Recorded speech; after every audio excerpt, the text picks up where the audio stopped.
జై శ్రీమన్నారాయణ. అందరికీ నమస్కారం.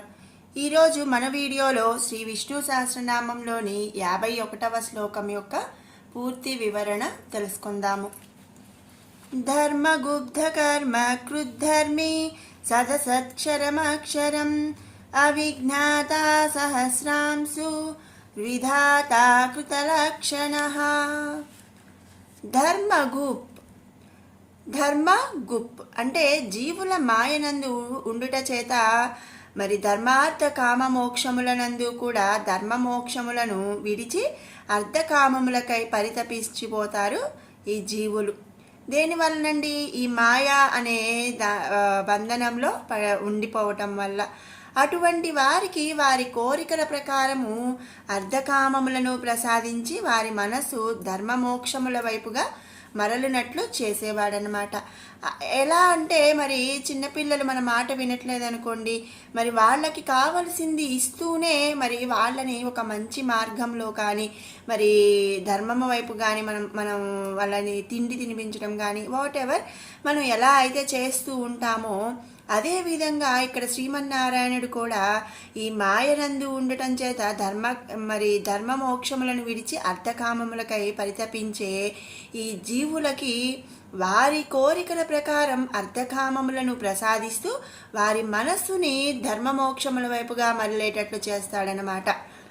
ఇక్కడ మనం ఈ ధర్మార్థ కామ మోక్షములు అంటే ఏమిటి అంటే మరి మనం ముందు నామాల్లో చెప్పుకున్నాము. ధర్మము, అర్థము, కామము, మోక్షము.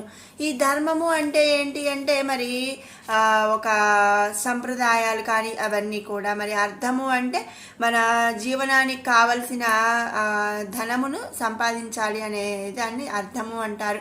కామము అంటే మరి కోరికలు. మోక్షము అంటే ఇక మరి ఆత్మజ్ఞానము కలగటం. ఇవి ధర్మార్థ కామ మోక్షములు అన్నమాట. అయితే ఈ ధర్మార్థ కామ మోక్షములలో కూడా మన జీవులు అందరూ ఏంటి అర్థము అంటే డబ్బు, కామము, కోరికలు ఇవన్నీ కోరుకుంటుంటారు, ప్రసాదించమని వారి మనసులో ఉంటాయి. కానీ మరి ధర్మం వైపు మోక్షం వైపు మరి చూడరన్నమాట. కాబట్టి శ్రీ మహావిష్ణువు ఏం చేస్తాడండి? వాళ్ళ కోరికల ప్రకారం అర్ధకామములను ప్రసాదిస్తూనే వారి మనసు ధర్మమోక్షముల వైపుగా మరలేటట్లు చేస్తాడనమాట. ఆరాధన వల్ల తమ కోరికలు తీరటం చేత భక్తులకు భగవంతుని పైన శ్రద్ధ, భయము, నమ్మకము ఇలాంటి గుణములనేవి కలుగుతాయి. కనుక భగవంతుడు వారు కోరింది ఇస్తూనే వారి నుండి తను కోరుకున్నది పొందుతాడనమాట. అందుకే స్వామిని మనం ఇక్కడ ధర్మగుప్ అనే నామముతో స్తుతించుకుంటున్నాము. తర్వాత నామం ధర్మకృత్. కృత్ అంటే కార్యం, ధర్మ అంటే ధర్మము. జ్ఞానస్వరూపుడైనటువంటి పరమాత్ముడు ధర్మరక్షణకై సకల ధర్మములను కూడా తాను ముందుగా ఆచరించువాడనమాట. తాను ఆచరించిన ధర్మములనే వేదమునందు చెప్పి గురు శిష్యుల పరంపర చేత లోకమునకు ప్రసాదించాడు. ఏదైనా ఒక పని మరి ముందు మనం చేసి ఎదుటి వాళ్ళకి చెప్పాలన్నమాట. అంతేకాని మనం చేయకుండా ఎదుటి వాళ్ళకి చెప్తే వాళ్ళు వింటారా అండి? వినరు. ఇప్పుడు మనము పొద్దున్నే నిద్రలేస్తూ మరి మన పిల్లలకి ఎర్లీగా లేవాలి, ఎర్లీగా పడుకోవాలి అని చెప్తే నిజమే కాబోలు అని వింటారు. అదే మనం 12ంటికో 1 గంటకో పడుకొని మరి 7ంటికో 9ంటికో లేస్తూ పిల్లల్ని మాత్రం 6ంటికి లేచి చదువుకోవాలి అంటే వాళ్ళు వింటారా? వినరు. అందుకే ఏ పనైనా సరే ముందు మనం చేసి ఆ పని వాళ్ళు చెయ్యాలి అని చెప్పి మనం చెప్తూ ఉంటాము. అదేవిధంగా ఇక్కడ శ్రీ మహావిష్ణువు ధర్మాన్ని మరి ధర్మములను తాను ముందుగా ఆచరిస్తూ గురు శిష్య పరంపర చేత లోకములకు ప్రసాదిస్తున్నాడనమాట. అందుకనే ధర్మాలను ఆచరించేవాడు కాబట్టి ధర్మకృత్ అనే నామముతో మనం ఇక్కడ స్తుతించుకుంటున్నాము. తర్వాత నామం ధర్మి. లోకరక్షకుడైనటువంటి పరమాత్ముడు సకల ధర్మములను కూడా సాధనముగా గ్రహించి ఆ ధర్మము చేతనే లోకరక్షణ గావించుచున్నాడనమాట. అందుకనే మరి ఆ సకల ధర్మములను సాధనముగా గ్రహించాడు కాబట్టి స్వామిని ధర్మి అనే నామముతో ఇక్కడ స్తుతించుకుంటున్నాము. తర్వాత నామం సత్. సత్ అంటే సత్యగుణమును ధరించి ఉన్నవాడనమాట. ధర్మనిష్టాపరుడైనటువంటి ఆ పరమాత్ముడు సత్యస్వరూపుడు. సత్యము అనగా భేదభావములు కలగగా స్థిరమైనటువంటిది. పరమాత్మ స్వరూపరి స్థిర స్వరూపం అన్నమాట. అంటే ఏంటి అంటే ఎప్పుడూ కూడా ఒకే రకంగా ఉంటాడు. కాబట్టి ఆ స్వామిని మనం సత్ అనే నామంతో ఇక్కడ స్తుతించుకుంటున్నాము. తర్వాత నామం అసత్. అసత్ అంటే మాయా స్వరూపం. ఈ స్వరూపమే మానవుల కర్మలకు మూలమన్నమాట. దీని చేతనే మానవుడు కర్మఫలములను మూటగట్టుకుంటున్నారు. స్వార్థపరులై ఇహమునందు ఉండు సుఖములకై పరితపిస్తున్నారు. భయము రోగాదులు పాలై పీడింపబడుతున్నారు. మరి కుటుంబ బంధు మిత్రాది గణముల చేత సేవింపబడుతున్నారన్నమాట. కోరికల నందు ఆసక్తి అవి తీరు మార్గమునకు అన్వేషణ చేయుచున్నారు. ఇదంతా కూడా మాయ చేత జీవులు చేసే కర్మలు. ఇటువంటి కర్మములను కల్పించింది ఎవరండి? శ్రీ మహావిష్ణువు. ఆ పరమాత్మయే కర్మబంధనములను తొలగించుకొని మోక్షము పొందు మార్గమునకు కూడా మార్గదర్శి అతడే అన్నమాట. అంటే మనందరము కూడా ఒక ఆట వస్తువులు, ఆట బొమ్మల వంటి వాళ్ళం. ఈ మాయాస్వరూపాన్ని చేసేది స్వామి.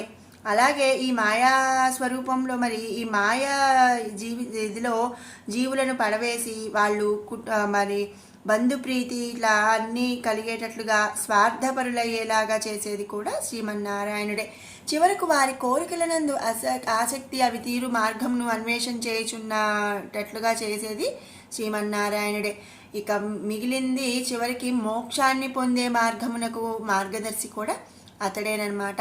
అందుకే స్వామిని అసత్ అనే నామంతో ఇక్కడ స్తుతించుకుంటున్నాము. తర్వాత నామం క్షరం. క్షరం అంటే నాశనం అయ్యేదనమాట. ఈ సకల జగత్తునందు కూడా బ్రహ్మాది దేవతలు మొదలు అందరూ కూడా క్షరమగువారే. మహాప్రలయమందు సకల జగత్తు పరబ్రహ్మ స్వరూపంలో లయమవుతుంది. ఇక ఈ మాయా ప్రకృతి కూడా నాశనం అయిపోతుంది. అయితే మరి అంతా నాశనం చేసేవాడు, మొత్తం కూడా నాశనం అయిపోతుంది కాబట్టి మరి అంతాలో కూడా స్వామి అంతర్యామిగా ఉండి నడిపిస్తున్నాడనే ఉద్దేశంతో ఇక్కడ స్వామిని క్షరం అనే నామంతో స్తుతించుకుంటున్నాము. తర్వాత నామం అక్షరం. అక్షరం అంటే మరి క్షరం అంటే నాశనం అయ్యేది, అక్షరం అంటే నాశనం లేనిది. ఈ సకల జగత్తునందు పూర్వమందు ప్రస్తుతమందు భవిష్యనందు ఏదైతే శక్తి ఉండునో దానినే అక్షరం అనగా క్షరం లేనిది అని చెప్పవచ్చు. సకల జగత్తుకు పూర్వ ప్రస్తుత భవిష్యత్తు కాలమునందు ఉండునటువంటి శక్తి పరమాత్ముడు ఒక్కడే అని మనం ముందు నామాలన్నిట్లో కూడా చాలాసార్లు చెప్పుకున్నాము. సృష్టికి ముందు తర్వాత సృష్టి అంతా కూడా స్వామి స్థిరమై ఉన్నాడు. అతడు నిత్యుడు, నాశన రహితుడు అన్నమాట. ఈ మూడు కాలాలందు కూడా ఉండేవాడు ఒక్క శ్రీమన్నారాయణుడు మాత్రమే. నిరాకారుడైన పరమాత్మకు జీవుల వలె జనన మరణాదులు లేవు, వికారములు లేవు, ఇక ఎలాంటి నాశనము లేదు అనే మనం చెప్పుకున్నాము. కనుక స్వామిని అక్షరం అనే నామంతో ఇక్కడ స్తుతించుకుంటున్నాము. తర్వాత నామం అవిజ్ఞాత. అవిజ్ఞాత సకల జగత్తునందు పరమాత్ముడికి పరాపర భేదములనేవి లేవు. విజ్ఞత అవిజ్ఞత రెండూ కూడా పరమాత్మ స్వరూపములే. క్షేత్రమును క్షేత్రజ్ఞుడిని రెండింటినీ ప్రకాశింపచేయగల శుద్ధ చైతన్యము. ఇక్కడ క్షేత్రము అంటే మన ఒక జీవి యొక్క దేహం అన్నమాట. క్షేత్రజ్ఞుడు అంటే ఆత్మ. ఈ ఆత్మ మరి ఆత్మ పరమాత్మ ఒకటే. ఆత్మ వల్లనే మన ఈ దేహానికి చైతన్యం అనేది కలుగుతుందన్నమాట. పరమాత్ముడు విఘ్నత అని, దానికంటే విలక్షణమైనది అవిఘ్నత అని చెప్పబడుచున్నది. ఈ రెండు కూడా పరమాత్ముడే కనుక అతడే విఘ్నత అవిఘ్నత అని మనం ఇక్కడ స్వామిని అవిఘ్నత అనే నామముతో స్తుతించుకుంటున్నాము. తర్వాత నామం సహస్రాంశు. పరమాత్ముడు జ్ఞానస్వరూపుడు. జగత్తునందు అతనికి తెలియనిది అనేది ఏదీ లేదన్నమాట. అంశువునకు కిరణములు అని అర్థం. సహస్రాంశు అంటే కొన్ని వేల కిరణములు అని అర్థం అన్నమాట. కనుక జ్ఞాన స్వరూపుడైనటువంటి పరమాత్ముడు వేల కొలది కిరణములతో సూర్య చంద్రుల తేజస్సుతో ఈ లోకమునందు ప్రకాశిస్తున్నాడు. సూర్యుడు అగ్ని చంద్రకిరణము చేతనే ఈ లోకములు మనగలుగుతున్నాయి. అలాంటిది వాటికంటే కూడా కొన్ని వేల కొలది కిరణములతో స్వామి ప్రకాశిస్తూ ఉంటాడు. కాబట్టి స్వామిని ఇక్కడ మనం సహస్రాంశు అనే నామంతో స్తుతించుకుంటున్నాము. తర్వాత నామం విధాత. విధాత. ఈ జగత్తునందు ఉత్కృష్టమైనటువంటి శక్తి సంపన్నుడైన పరమాత్ముడే ఇతర శక్తులకు అధికారములు ఇచ్చాడనమాట. వి అంటే అధికారాలు, ధాత అంటే ఇచ్చినవాడు. కనుక ఆ శక్తులకు అతడే ప్రభువు. ఇంద్రుడిని స్వర్గలోకాధిపతిగా, యముడిని నరకలోకాధిపతిగా, దిక్కులకు దిక్పాలకులు అని అధిపతిగా నియమించిన వాడు శ్రీమన్నారాయణుడు. ఎందుకు అంటే మరి ఈ సకల సృష్టి కూడా ఆయన నుంచే ఉద్భవించింది. అందరిలో కూడా ఆయనే అంతర్యామిగా ఉండి నడిపిస్తున్నాడు అని మనం తెలుసుకున్నాము. కనుక మరి మొత్తం ఆయనదే అయినప్పుడు మరి ఎవరెవరు ఏ పని చేయాలని నియమించే అధికారం ఆ స్వామికి మాత్రమే ఉన్నట్టుగా ఉంది. కాబట్టి ఆ స్వామి ఈ అందరినీ కూడా వారి వారి పనులకు అధిపతిగా నియమించాడనమాట. అందుకనే అందరికీ మరి ఆ అధికారాలు అన్నీ ఇచ్చాడు. కాబట్టి స్వామిని మనం ఇక్కడ విధాత అనే నామముతో స్తుతించుకుంటున్నాము. తర్వాత నామం కృతలక్షణ. కృతలక్షణ సకల జీవులకు పదార్థములకు లక్షణములను ప్రసాదించినవాడు. చైతన్య స్వరూపుడైన పరమాత్మకు వేదములనందు, పురాణ ఉపనిషత్తులనందు చెప్పబడు లక్షణములను భేదమైనటువంటి వాడనమాట. పరమాత్ముడిని ఆరాధించుటకు భక్తుల కొరకు పరమాత్ముని రూపము, గుణము, స్వభావములు కల్పించబడ్డాయి. వాటన్నిటి భిన్నమైనటువంటి స్వరూపము పరమాత్మది. కనుక స్వామిని ఇక్కడ కృతలక్షణ అనే నామముతో స్తుతించుకుంటున్నాము. ఇది 51వ శ్లోకము, దానిలోని నామ. ఇప్పుడు 51 నుంచి 60వ శ్లోకం వరకు కూడా ఒకసారి పారాయణ చేసుకుందాము. ధర్మగుప్ధర్మకృద్ధర్మి సదసత్క్షరమక్షరం అవిజ్ఞాత సహస్రాంశు విధాత కృతలక్షణ గభస్తినేమి సత్వస్థ సింహో భూతమహేశ్వరః ఆదిదేవో మహాదేవో దేవేశో దేవభృద్గురుః ఉత్తరో గోపతిర్గోప్తా జ్ఞానగమ్యః పురాతనః శరీరభూతభృద్భోక్తా కపీంద్రో భూరి దక్షిణః సోమపోమృతపః సోమః పురుజిత్ పురుషోత్తమః వినయో జయ సత్యసంధో దాసార్హः సాత్వతాం పతిః జీవో వినయితా సాక్షి ముకుందో మిత విక్రమః అంభో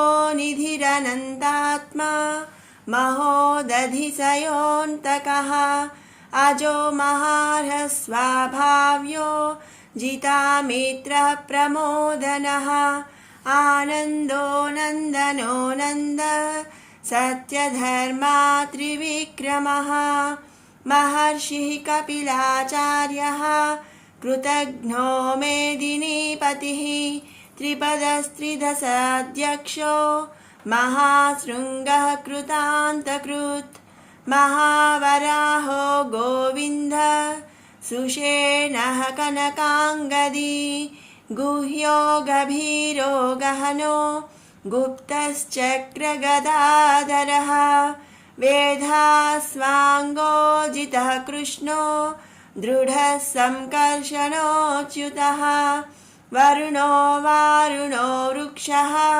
పుష్కరాక్షో మహామనాః భగవాన్ భగహానందీ వనమాలీ హలాయుధः ఆదిత్యో జ్యోతిరాదిత్యः సహిష్ణుర్గతిసత్తమః.